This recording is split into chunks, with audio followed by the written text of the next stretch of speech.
Mutant Chronicles, Fiction. The Apostle of Insanity Trilogy, Volume 1, in Lunacy, by William F. Wu.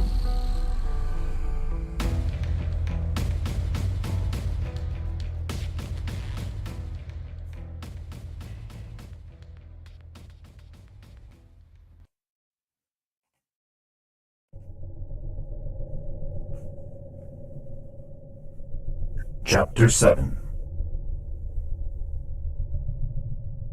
Perhaps the Whiz Kid has learned more by now from his cyberspace gang, said Yojimbo. We can return to the command center and ask. You two go back, said Lane slowly. I have another idea. Maybe we can get some rumors off the street through the black market. You have somebody in mind? Pam asked. Anyone I happen to know? Cameron Glenn. That weirdo? Pam laughed lightly. You sure you want to bother? What is wrong? Yojimbo asked. He's a strange guy, said Lane.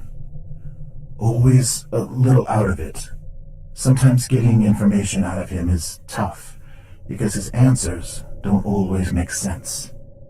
But he works for the black market and picks up information all the time. Maybe we should all go to see him, said Yojimbo. Lane shook his head. I can't find him directly, but I know someone who can. I better not bring strangers until I've renewed my acquaintance with all concerned.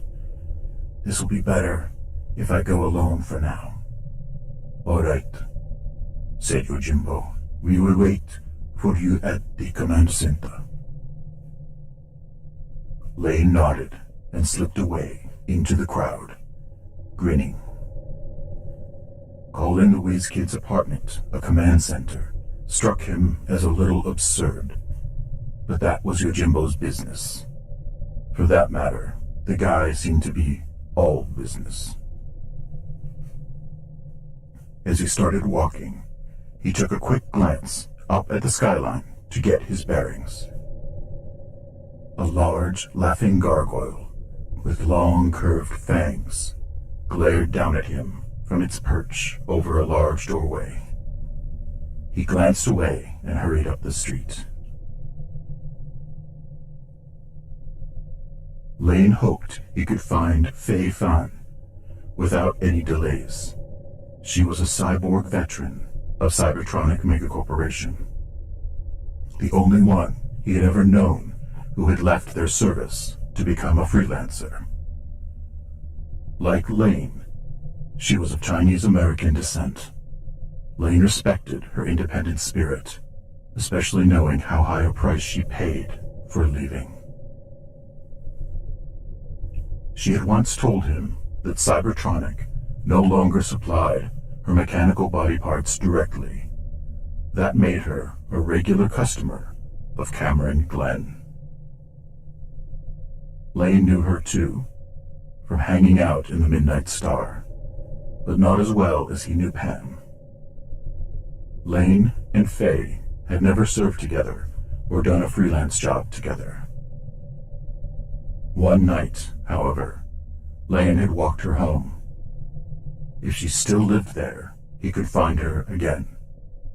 She lived in a certain section of Lunacy where cyborgs were common, near some Cybertronic barracks. Faye had told Lane that she felt more at home in that neighborhood. Faye's block was lined with 4-story apartment buildings, all dingy gray. Each apartment was a flat that covered an entire floor, with an exterior door reached by a long staircase. Steam leaked from the vents in the street, clouding the buildings. Lane reached the building he sought and climbed the steps to the second-floor landing. A statuette of a dead rat lay across the lintel of Faye's door. Real ones slept next to it, their tails hanging down. Lane knocked politely and waited. He saw no button or bell, which in most Lunacy buildings would not work anyway. After a moment, he knocked more forcefully. Still, no one answered. He had heard no sounds from inside either. However, he did not want to go back to the command center with nothing. Lane decided that inside he might be able to find a clue to where Faye had gone today. If she no longer lived here, he could learn that inside too. Deciding he could afford to reimburse her for the door out of his own salary, he stepped and aimed his Car 24 at the lock on the door. The door was made of solid steel, but sustained a burst from the Car 24. It chewed the lock to pieces. Lane glanced back over his shoulder to see if anyone on the street showed interest. A few glancers-by looked up, but gunfire was so common in Lunacy that most did not turn to look. He slung the light machine gun out of the way, pushed the door open, and slipped inside. "Freeze!" A woman's voice was followed by a loud ratcheting of weapons being cocked. Lane froze. He knew better than to take chances if someone had already thrown down on him. He was standing in a cramped, cluttered living room with clothes, weapons, and small mechanical parts he could not identify scattered everywhere. The voice had come from slightly to his left. Until he was allowed to unfreeze, he could not turn to look. "Lane Chung?" It was Faye's voice, surprised. "What's the matter with you?" "Sorry, Faye. Can I move now?" "Slide that Car 24 strap off your shoulder and keep your hands away from the Sherman." "You got it." Lane slid the strap off his shoulder, letting his Car 24 fall with a thump. Then, holding his hands palms forward at the shoulder, he turned. Faye Fan, short and petite, knelt just inside the edge of a narrow hallway. She held a P-1000, a Cybertronic handgun, aimed at him. Standing behind her, a short, slender man named Klaus Dolan held a Bauhaus MP-105 on Lane. His face was tense, his blonde hair tousled.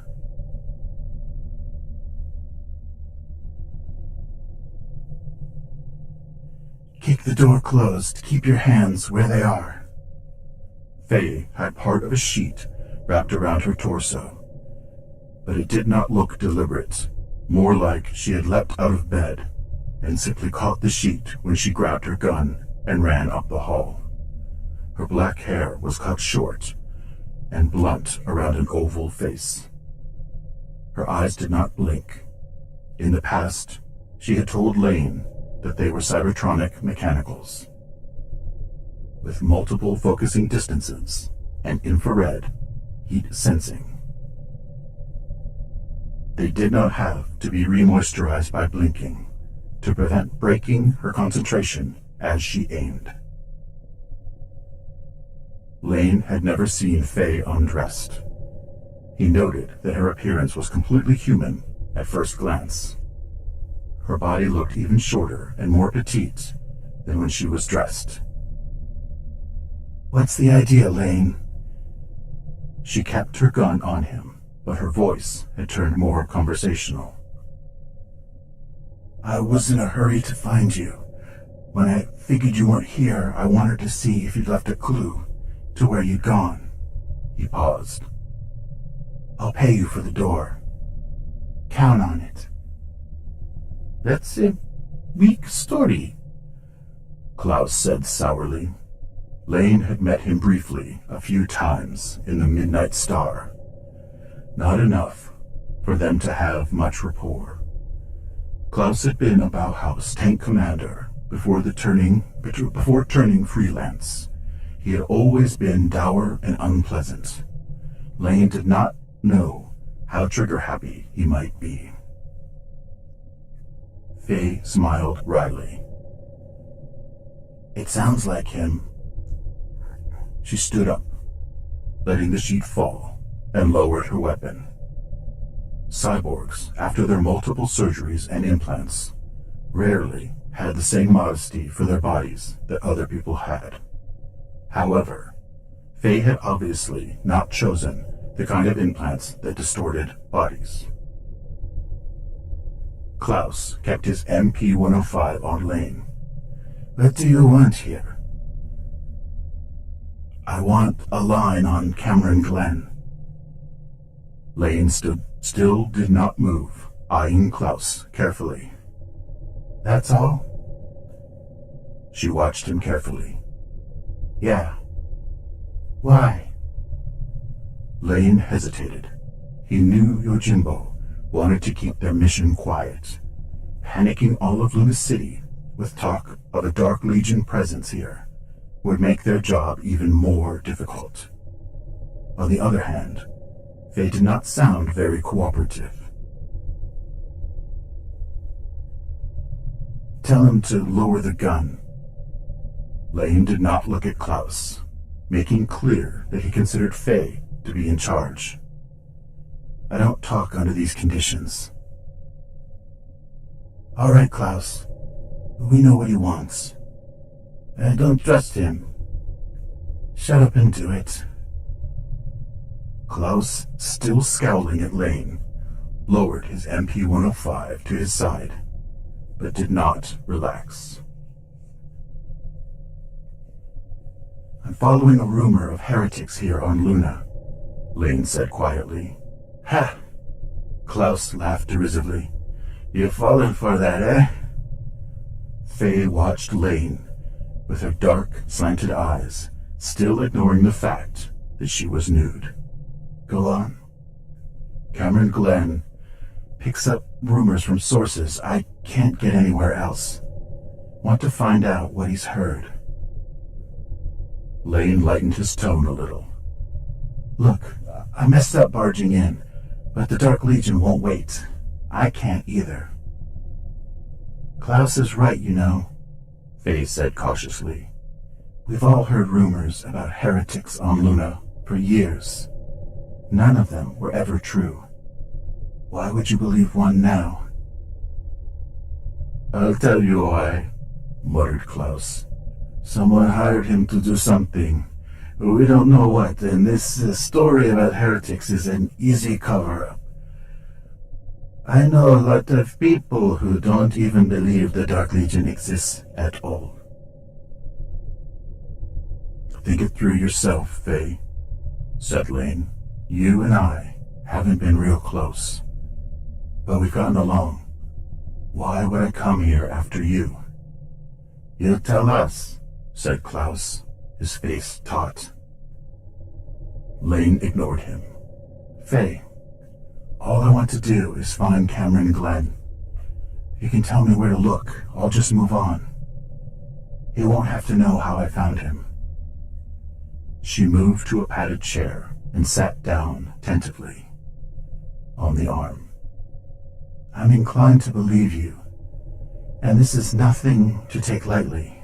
If the Dark Legion has some sort of beachhead here on Luna, we're all in very big trouble. I don't expect we'll find a beachhead in the strict military sense, said Lane. Then what do you expect? Klaus demanded. Lane kept his eyes on Faye.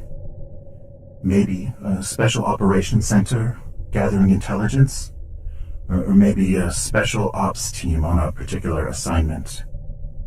What kind of assignment? I can't know at this stage. Sabotage, assassination, Planting a heretic as a mole? He shrugged. Are you on a job? Faye asked. Or just pursuing this on your own? I'm on a job. Faye glanced at Klaus, then studied Lane again, thoughtfully. So someone takes this seriously enough to pay real money for an investigation? That's right. The megacorporations have a poor record of cooperation against the Dark Legion, Faye said quietly. That's right. Too much deep-seated resentment and competition among them has always inhibited any real alliances. We're freelancers who fought for different corporations. Probably hate that the most, said Faye. You said so too, Klaus. Yes, I have. Klaus's tone lightened for the first time. Lane knew that soldiers with certain independence of spirit were the ones who became freelancers in the first place. Once in retirement, they had a lot in common. An understanding of the threat posed by the Dark Legion was part of what they shared. We'll take you to see Cameron, Faye said finally. Not necessary, said Lane. You can just tell me where to find him. I want to hear it all, said Faye, standing up. Wait while we get dressed. Lane nodded. He still did not acknowledge Klaus, as Faye took her companion's arm and led him back down the hall. Then Lane sat down in a chair to wait.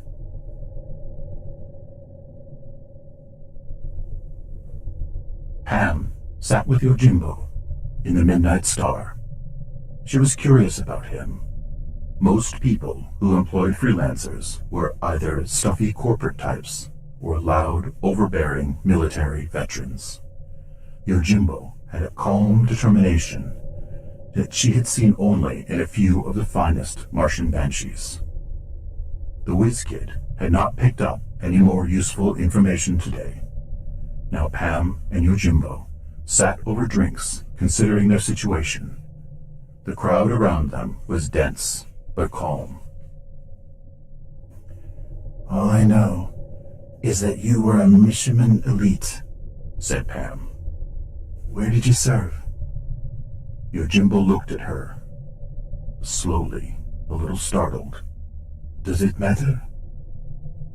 I usually work alone. Now that I'm part of a team, I'd like to know my commander. Yojimbo nodded, once in acknowledgement. I served at 2 tours, mainly on Mars. Really? Pam smiled. Is that why you never said? Because Lane and I were Martian banshees, fighting Mishima? In part, I did not want to distract any of us with old concerns. Well, I can understand that, especially when we first met, but what else? That part of my life is finished. Pam shared that attitude herself. Most freelancers, if they were healthy, had left the service of one of the megacorporations over one resentment or another. Few of them liked to talk about their reasons. I wonder if we faced each other, Pam said casually, watching his reaction. Quite possibly. His manner remained all business. The odds are good. Lane and I were involved in the Chill Zone campaign for 4 months. We fought Mishima elite troops to a stalemate in the floor of the crevice. Yojimbo turned and looked at her for a moment. Yes, I was there too. When the time came to withdraw, we made a night march up the pass between the Lynette Hills to escape. Is that what you want to know? Relax, will you? Pam smiled and patted his shoulder. When you hired Lane and me, you said it didn't matter to you who we fought on opposite sides, that you had no problem with it. I'm not looking for grudges. Then, what are you searching for with these questions? His dark eyes met hers. I suppose I'm looking for a bond. Even if we were on opposite sides, we still have the experience in common, and we aren't in the service now. We may have killed each other's comrades and friends, or caused many deaths. That's the nature of war. Pam drew in a deep breath. Maybe I've presumed too much here. Do you still feel a loyalty to the cause of Mishima? Yojimbo looked away and said nothing for a moment. No, not the cause of a Mishima megacorporation, which is no better than the cause of any other megacorporation fighting for territory in which to sell its products. Then what's wrong? I feel a personal loyalty to many of my former comrades and superiors. This is greater than the value of a corporation and its business goals. It's personal. I understand. Yojimbo looked at her closely. Well, I do. What I am talking about comes from my ancestral Japanese culture, the values of Bushido. When you hired Lane and me, you said you were looking for people of unusual commitment. Yes. I have my own code. For instance, I kill only under specific circumstances. When I owe loyalties or favors, I keep them. I don't make excuses. Yojimbo nodded. It is not the same. Maybe not, said Pam. Maybe it is. When Yojimbo said nothing more, Pam let the matter drop. However, she had learned a little more about Yojimbo. She respected his old-fashioned values. As a Martian Banshee, she had been briefed about these concepts before facing the Mishima elite. Even though most of the Mishima elite nowadays showed no signs of interest in the old value system. If she understood him, and he shared her disgust for most of the people around them who accepted corruption and betrayal as a normal way of life.